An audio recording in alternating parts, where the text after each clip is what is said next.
बिस्मिल्लाहिर्रहमानिर्रहीम, अस्सलामुअलैकुम दोस्तों, नई वीडियो में खुश आमदेद। दोस्तों, पाकिस्तानी हुदूद में भारत के एटॉमिक मिसाइल का हमला भारत के गले की हड्डी बन गई।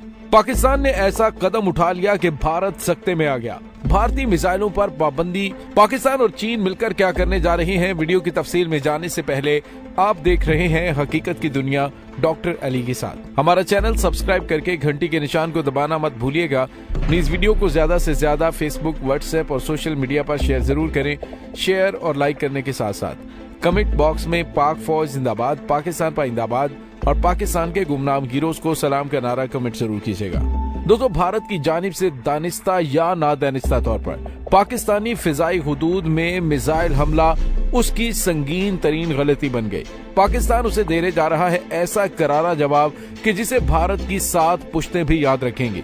दोस्तों, वैसे तो किसी भी मुल्क की फिजाई हुदूद में दाखिल होने वाली कोई भी चीज हमला ही तस्वर की जाती है। ऐसी सूरत में दिफाई कवायद ज़वाबित तो यही कहते हैं कि मिसाइल आने की सूरत में आप भी जवाबी हमला करें। तो पाकिस्तान की जानिब से ऐसा ना करना समझदारी के साथ साथ एक इंतहाई सुलझा हुआ फैसला है और इसकी पूरी दुनिया में पाकिस्तान की तारीफ की जा रही है। खुद भारतीय मीडिया पर बैठे हुए अस्करी माहिरीन की जानिब से कहा जा रहा है कि पाकिस्तान ने एक जिम्मेदार एटमी मुल्क होने के साथ साथ एक इंतहाई मुनज़्ज़म जमहूरी मुल्क होने का भी सबूत दिया है।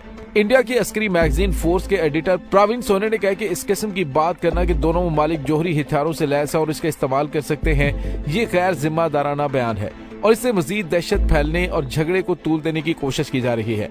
उन्होंने कहा कि पाकिस्तान ने इस मामले में इंतहाई समझदारी से काम लिया, जो कि एक जमहूरी मुल्क में होना चाहिए, लेकिन इससे इंडिया पर उठने वाले सवालात की शिद्दत कम नहीं हुई है और न ही होनी चाहिए। उन्होंने कहा कि सवालात किए जाने चाहिए, लेकिन असलहे के इस्तेमाल और जवाबी कार्रवाई पर जोर देना सही नहीं है। पाकिस्तान के दफ्तर खारजा की जानिब से इस तरह के चंद सवालात की निशानदही की गई है। पाकिस्तान के दफ्तर खारजा ने कहा कि इस वाक़े ने मज़ीद सवालात को जन्म दिया है, जिसका इंडिया को जवाब देना पड़ेगा। दोस्तों, आपको याद है कि पाकिस्तानी फौज के शोबा ताल्लुकात आमा ISPR के director general major general Babar Iftikhar ने बड़े ही जबरदस्त तरीके से गेम खेलते हुए भारत से मनवा लिया कि उनकी जानिब से पाकिस्तान की हुदूद में मिसाइल फेंका गया है। एक तो उन्होंने प्रेस कॉन्फ्रेंस करते हुए कहा कि अब भारत को जवाब देना है कि क्या उन्होंने पाकिस्तान पर हमला किया है या गलती से ये मिसाइल पाकिस्तानी हुदूद में आया है। तो उसके एक दिन के बाद भारत ने कहा जी कि ये मिसाइल गलती से चल गया, इसलिए हम इस पर माजरत करते हैं। हालांकि कोई भी अकल का अंधा समझ सकता है कि एटमी मिसाइल्स का एक पूरा प्रोग्राम होता है, एक पूरी कोडिंग होती है, उन तमाम कोड्स को एक्टिवेट किया जाता है, उसके बाद मिसाइल फायर होता है। ऐसा नहीं होता कि आप बैठे हुए हैं और आपसे बटन दब गया और मिसाइल चल गया है। दोस्तों, असल में भारत की जानिब से ये जानबूझकर किया गया, लेकिन पाकिस्तान की जानिब से बड़े तरीके से पहले तो उससे मनवा लिया कि मिसाइल उन्होंने ही फायर किया है। उसके बाद पाकिस्तान क्या गेम खेलने जा रहा है, इसने भारत के औसार खता कर दिए हैं। दोस्तों, पाकिस्तान के दफ्तर खारजा ने कहा कि इंडिया को इस मिसाइल की किस्म और तफसीलात से मुतल्लिक पाकिस्तान को वजाहत देनी होगी जो कि पाकिस्तान की जमीन पर गिरा है। दूसरा ये कि इंडिया को ये वजाहत भी देनी होगी कि ये मिसाइल किस रास्ते पर था और कैसे अचानक उसका रास्ता तब्दील हुआ और ये पाकिस्तान में दाखिल हुआ। उसके बाद एक और सवाल पूछा गया कि क्या इस मिसाइल में खुद को तबाह करने का मैकेनिज्म मौजूद था। उसके बाद एक अहम सवाल और किया गया कि क्या मामूल की मशकों और देखभाल के दौरान भी इंडिया में मिसाइल दागे जाने के लिए हर दम तैयार रखे जाते हैं। एक और सवाल कि इंडिया ने फौरी तौर पर पाकिस्तान को आगाह क्यों नहीं किया कि हादसाती तौर पर मिसाइल फायर हुआ है और इस बात का इंतजार क्यों किया गया कि पाकिस्तान की जानिब से इस वाक़े का ऐलान किया जाए और वजाहत मांगी जाए। उसके बाद सवाल किया गया कि इतनी बड़ी नाअहली को देखते हुए इंडिया को ये वजाहत देने की जरूरत है कि क्या उसके मिसाइल वाकई उसकी मुसल्लह अफवाज के हाथ में ही है या फिर किसी और के हाथ में। दोस्तों, बयान में वाज़ेह किया गया कि दोनों मुल्कों के दरमियान कम फासले और जवाब देने के वक्त के बायस किसी भी जानिब से ऐसे किसी वाक़े की गलत तशरीह जवाबी हमले की सूरत में निकल सकती है, जिसके नताइज संगीन होंगे और बैनुल-अक़वामी बरादरी को चाहिए कि जोहरी माहौल में ऐसे वाक़े का सख्ती से नोटिस ले। दोस्तों, अब पाकिस्तान की जानिब से ये भी कहा गया कि इंडिया की जानिब से अंदरूनी कोर्ट ऑफ इंक्वायरी के जरिए इस हादसे की तहकीकात का फैसला नाकाफी है, क्योंकि ये मिसाइल पाकिस्तान की हुदूद में गिरा। इसलिए पाकिस्तान मुतालिबा करता है कि इस वाक़े के हक़ाइक़ तय करने के लिए मुश्तरका तहकीकात की जाए। دیگر کئی ماہرین نے بھی متعدد بیانات دیے ہیں کہ کیسے جوہری ہتھیاروں سے لیس دونوں ممالک کے درمیان یہ معاملہ بڑھنے کی صورت میں خطے میں غیر یقینی کی صورتحال پیدا ہو سکتی ہے۔ دوستو، انڈیا کی وزارت دفاع کے بیان کے بارے میں عالمی ماہرین کہہ رہے ہیں کہ یہ ایک سرسری بیان ہے جس کو تب تک سنجیدگی سے نہیں لیا جا سکتا جب تک انڈین وزارت دفاع کی جانب سے واضح نہ کیا جائے کہ ایسا ہوا کیوں تھا، اور اس ضمن میں ہونے والی انکوائری کے نتائج پاکستان سے بھی شیئر کیے جائیں۔ عالمی ماہرین یہ سوال اٹھا رہے ہیں کہ انڈیا کے ڈی جی ایم او نے ہاٹ لائن پر پاکستان سے رابطہ کیوں نہیں کیا۔ دوستو، پاکستان اور انڈیا کے ڈائریکٹر جنرل ملٹری آپریشنز کے درمیان ہاٹ لائن رابطہ کسی بھی غیر معمولی صورتحال میں ہنگامی طور پر معلومات کے تبادلے کے لیے استعمال کیا جا سکتا ہے۔ اس واقعے کے بعد سوشل میڈیا پر یہ بحث چھڑ گئی ہے کہ کہیں اس کا تعلق انڈیا میں ہونے والے الیکشن سے تو نہیں ہے۔ کچھ بیانات میں اس واقعے کو مودی کی سازش کے طور پر بھی پیش کیا جا رہا ہے، لیکن انڈیا میں ریاستی الیکشن 7 مارچ کو ختم ہو چکے تھے اور 10 مارچ تک نتائج بھی سامنے آ چکے تھے۔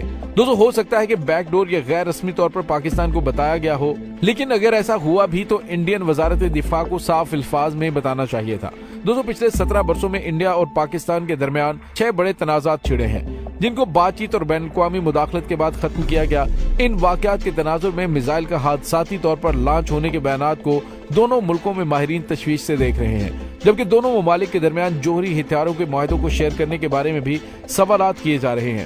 دوستو، عالمی ماہرین کی جانب سے کہا جا رہا ہے کہ یہ میزائل حادثاتی طور پر لانچ ہوا، اس سے اتفاق کوئی نہیں کر سکتا۔ یہ میزائل کو کپڑا مارتے ہوئے چلنے والا حادثہ نہیں ہے، بلکہ اس سے کئی سوالات جنم لیتے ہیں۔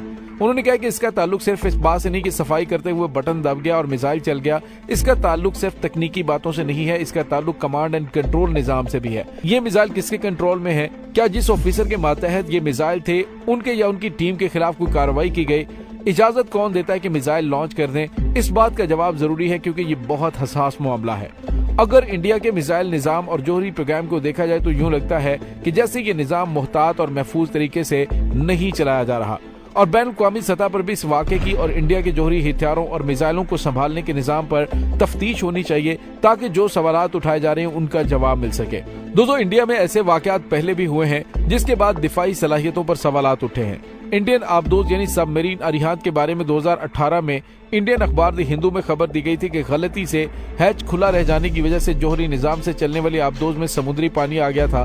تقریباً $3 ارب مالیت کی اس آبدوز کی خصوصیت تھی کہ یہ سرپرائز حملے کی صورت میں استعمال کی جا سکتی ہے۔ پلوامہ حملے کے بعد انڈین فضائیہ کی جانب سے پاکستان میں بالاکوٹ حملے کے بعد جب پاکستانی فضائیہ نے اگلے ہی دن جوابی کارروائی کی تو انڈین ایئر فورس نے اپنا ہی ایک ہیلی کاپٹر مار گرایا تھا جس پر سوار تمام آفیسر مارے گئے تھے۔ تو دوستو، اب پاکستان کی جانب سے جو سوالات دیے گئے ہیں، اگر انڈیا کی جانب سے ان کے صحیح جوابات دیے جاتے ہیں اور جسٹیفیکیشن دی جاتی ہے تو بھی بھارت بری طرح سے پھنس جائے گا۔ بصورت دیگر پاکستان چین کے ساتھ مل کر ایٹمی توانائی ایجنسی IAEA میں جائے گا اور وہاں پہ بھارت کے خلاف مقدمہ درج کیا جائے گا اور اس کی تحقیقات کروائی جائیں گی کہ بھارت جو ایٹمی میزائل رکھتا ہے اس نے کیسے ایٹمی میزائلوں کو پاکستان کی جانب داغ دیا۔ دوستو، اس تمام صورتحال کے بارے میں آپ کا کیا کہنا ہے؟ کمنٹ سیکشن میں اپنے خیالات کا اظہار ضرور کیجیے گا۔ اس کے ساتھ ہی ڈاکٹر علی کو اجازت دیجیے، انشاءاللہ بہت جلد ملتے ہیں ایک نئی ویڈیو میں۔ تب تک کے لیے اپنا بہت سارا خیال رکھیے گا۔ پاک فوج زندہ باد، پاکستان پائندہ باد، پاکستان کے گمنام ہیروز کو سلام، اللہ وارث۔